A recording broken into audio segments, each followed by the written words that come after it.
एक अत्यंत गंभीर मुद्दे पर,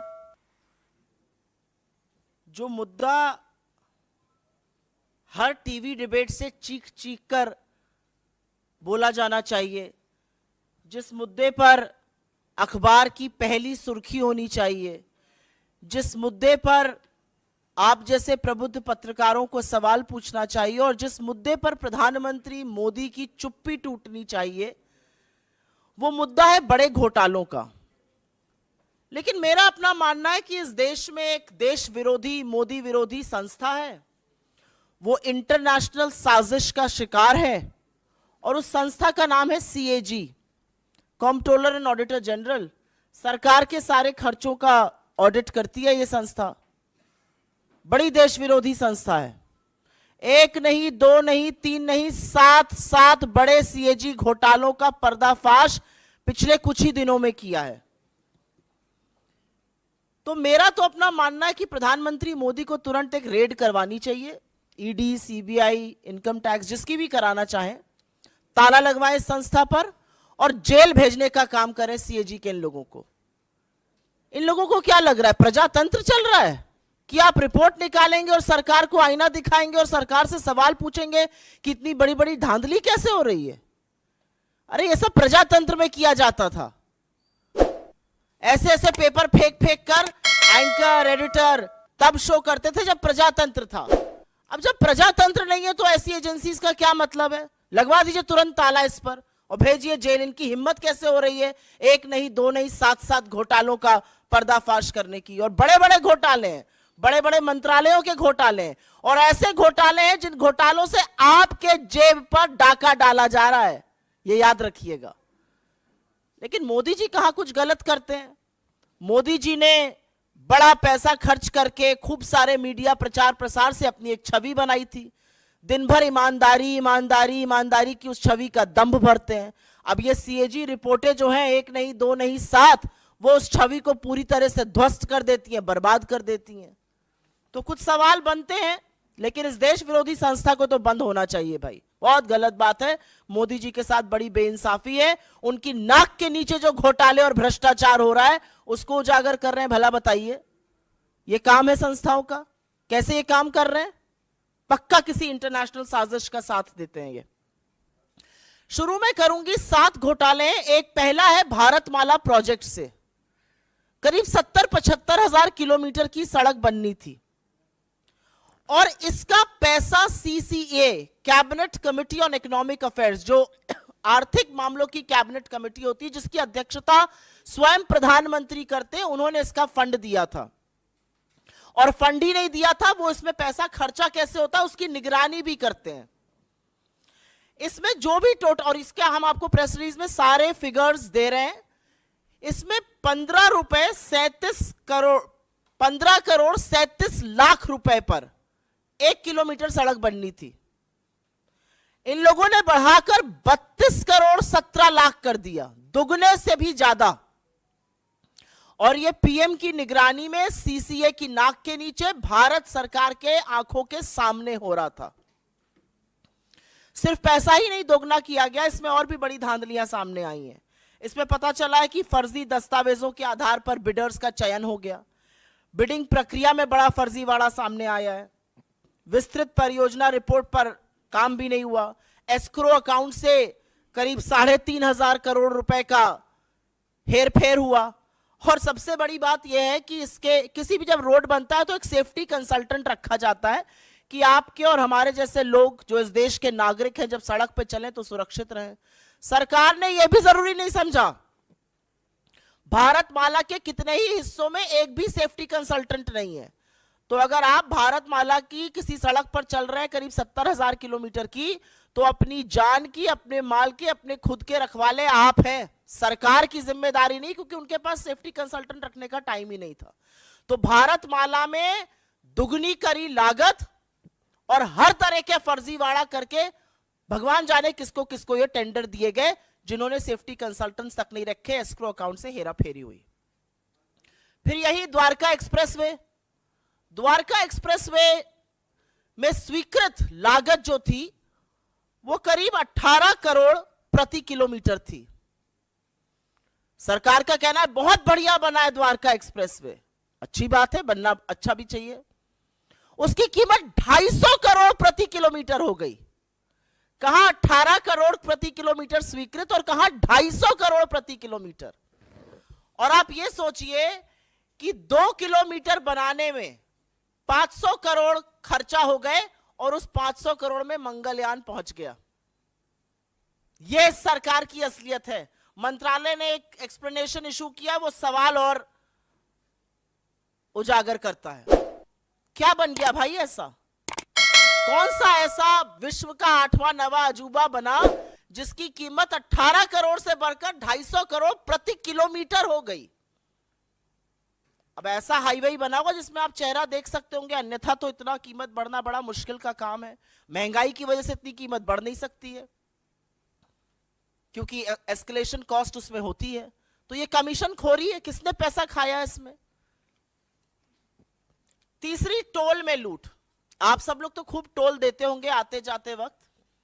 अगर दिल्ली से मुंबई आज जाना हो तो 6,000 रुपए का तो आप टोल ही दे दीजिएगा सड़कों पर, और मजाक नहीं कर रही हूं, जाकर देखिएगा 6,000 रुपए का टोल दिल्ली से मुंबई अगर आपको दूरी नापनी है सड़क से।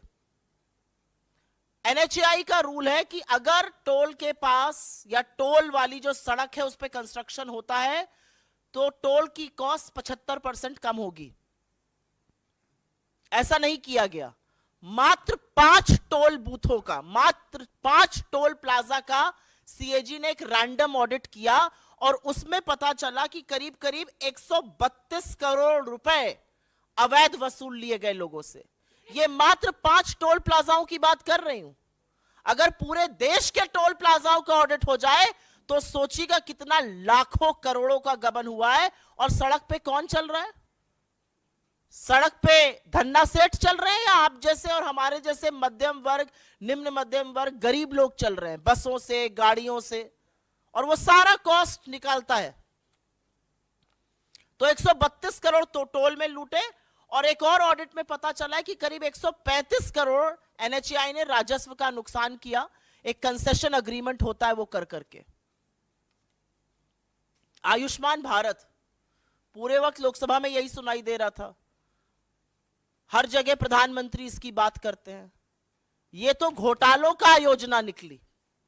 आयुष्मान भारत में 7.5 करोड़ लोगों का, 7.5 लाख लोगों का, सॉरी, एक नंबर से रजिस्ट्रेशन हुआ है। आप किसी भी आधार सेंटर जाइए, किसी भी आयुष्मान सेंटर जाइए, वो सबसे पहले आपसे आपका फोन नंबर पूछते हैं। एक नंबर से 7.5 लाख लोगों का रजिस्ट्रेशन। और यही नहीं, आयुष्मान भारत के तहत 88,760, मोटा मोटा 88,000 मान लीजिए, उन रोगियों का भुगतान हुआ है जिनकी मृत्यु हो चुकी थी। मृत लोगों का इलाज दिखाकर क्लेम क्या भुगतान हुआ है। अब ये किसके पास गया है ये नहीं पता, लेकिन लाभार्थी के खाते में तो ये बिल्कुल नहीं गया है। 88,000 मृत लोगों के फ्रेश इलाज का क्लेम दिखाकर उस पर धांधली हुई है। और जैसा कि मैंने आपको बताया, 7.5 लाख लाभार्थी एक नंबर से जुड़े हैं। इनफैक्ट अगर आगे डेटा देखिए तो करीब करीब 1 करोड़ 24 लाख जो हैं वो मात्र कुछ फोन नंबर से जुड़े हुए हैं। भगवान की बात ना हो ऐसा कैसे हो सकता है? और वो राम जो सबके आराध्य है। अयोध्या में एक भव्य राम मंदिर बन रहा है। जमीन में जितनी दलाली भारतीय जनता पार्टी के नेता, एसडीएम, कानूनगो सब मिलकर कर सकते थे, बड़े बड़े नेता, ट्रस्ट के लोग, वो तो खूब हुई। वो आप लोगों ने देखा और सरकार की बेशर्मी कह लीजिए या थेथराई कह लीजिए, एक शब्द उस पर बोला नहीं गया। अब पता चल रहा है कि अयोध्या डेवलपमेंट प्रोजेक्ट में भी खूब धांधली हो रही है। और धांधली ऐसी वैसी नहीं हो रही है। पैसा जो जनता का है वो जा रहा है ठेकेदारों के गल्ले में, अनुचित लाभ पहुंचाया जा रहा है। ऐसे ऐसे ठेकेदारों को जीएसटी का भुगतान हो रहा है जिनका रजिस्ट्रेशन कैंसिल हो चुका है। सिंचाई विभाग ने तो ऐसे लोगों को ठेका दे दिया जो अयोग्य थे। जो कार्यान्वयन एजेंसी है उत्तर प्रदेश राजकीय निर्माण निगम, उन्होंने परफॉर्मेंस गारंटी का एक पैसा होता है जो ठेकेदारों से जमा कराना होता है, वो तक जमा नहीं कराया। तो ये तो भगवान के नाम पर लूट मची हुई। पहले जमीन की धांधली में सस्ते में जमीन लेकर महंगे महंगे दामों में ट्रस्ट को भेजकर खूब पैसा कमाया इन तथाकथित राम भक्तों ने। हमारे आराध्य को, हमारे ईश्वर को भी नहीं छोड़ा। और अब उसी अयोध्या डेवलपमेंट प्रोजेक्ट में बड़ा घोटाला सामने आ रहा है कि करीब करीब 20 करोड़ रुपए तो ऐसे ठेकेदारों के गल्ले में गए जो अयोग्य थे। रजिस्ट्रेशन कैंसिल, जीएसटी का भुगतान आ रहा है। ग्रामीण विकास मंत्रालय, रूरल डेवलपमेंट मिनिस्ट्री, ये छठा घोटाला सामने आया है। क्या कहता है ये घोटाला? इसमें पेंशन का एक प्रयोजन होता है। वो पेंशन किसको जाती है? वो पेंशन जाती है वृद्धा पेंशन, विधवा पेंशन और विकलांग पेंशन। हर गांव में अगर आप आज की तारीख में चले जाइए तो आपको 10 लोग ऐसे मिल जाएंगे, वृद्धा, विकलांग, वृद्ध मिलाकर, जो कहेंगे हमारी पेंशन नहीं आ रही है। किसी भी जगह चले जाइए, वो कहेंगे हमारी पेंशन नहीं आ रही है। फिर हम उनको दिलासा देते हैं कि हम कुछ करते हैं, फिर हम डीएम को चिट्ठी लिखते हैं, फिर डीएम कहता है कि नहीं ऐसा आवंटित फंड कम हो गया है, क्या किया जाए। ऐसा तमाम जगह होता है, एटलीस्ट जहां जहां मैं जाती हूं वहां जरूर होता है। अब पता चल रहा है ऐसा क्यों हो रहा है? क्योंकि जो वृद्धा पेंशन, विकलांग पेंशन, विधवा पेंशन का पैसा है वो सरकार दूसरी योजनाओं के प्रचार प्रसार में खर्च कर रही है। सीएजी की रिपोर्ट से यह सामने आया है कि सरकार ने इस पैसे से होर्डिंग लगवाए ग्राम समृद्धि स्वच्छ भारत पखवाड़ा के 19 राज्यों के हर जिले में। जो पैसा एक विधवा के खाते में जाना चाहिए था, जो एक विकलांग के खाते में जाना चाहिए था, जो एक वृद्ध के खाते में जाना चाहिए था, उससे 19 राज्यों के हर जिले में होर्डिंग लगाए गए स्वच्छ भारत पखवाड़ा के।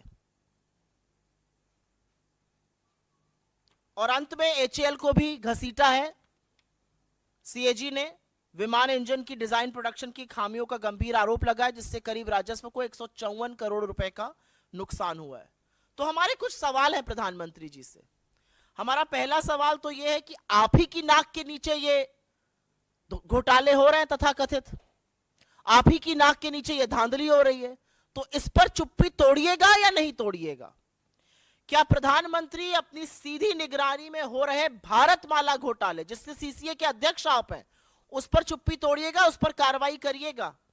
क्या केंद्रीय सड़क परिवहन और राजमार्ग मंत्रालय के खिलाफ और मंत्री के खिलाफ कोई कार्रवाई की जाएगी? एक एनएचएआई का मामला आया है, एक द्वारका एक्सप्रेसवे का आया है, भारतमाला का आया है। क्या प्रधानमंत्री आयुष्मान भारत में हो रहे फर्जीवाड़े पर कुछ करेंगे? और क्या वो पता करेंगे कि आखिर लाभार्थियों का पैसा गबन किया तो किसने गबन किया? क्या वो पता करने की कोशिश करेंगे कि वृद्ध का, विधवा का, विकलांग का ग्रामीण विकास मंत्रालय का पैसा दूसरी योजनाओं पर खर्च क्यों किया जा रहा है? क्या प्रधानमंत्री ये जानने का जरा सा भी प्रयास करेंगे कि अयोध्या में जमीन की धांधली के बाद जो अयोध्या डेवलपमेंट प्रोजेक्ट में घोटाले हो रहे हैं और अनुचित लाभ ठेकेदारों को पहुंचाया जा रहा है, वो कौन पहुंचा रहा है? और अंत में मैं सिर्फ ये कहूंगी कि किसी जमाने में सीएजी का नाम सुनकर अधिकांश मीडिया को करंट लग जाता था। यह अलग बात है कि जो तथाकथित रिपोर्टें थी वो झूठी साबित हुई, और मारे पेपर दिखा दिखाकर सुबह शाम दिन रात प्राइम टाइम चिल्ला चिल्ला के शो होते थे। उस मीडिया ने चुप्पी धारण कर ली है, प्रधानमंत्री भी मौन है, लेकिन मुनाफाखोरी, कमीशनखोरी और जनता के पैसे की जो लूट हो रही है उससे पर्दा खुद सीएजी उठा रहा है, खुद इस देश का चीफ ऑडिटर उठा रहा है। और हमें पता है कि मोदी जी जवाब नहीं देंगे, लेकिन हमें पूरा विश्वास है कि मोदी जी जिस व्यक्ति ने पर्दाफाश किया उसको बर्खास्त करेंगे, रेड कराएंगे और ऐसी संस्था को जेल भेजने का काम करेंगे।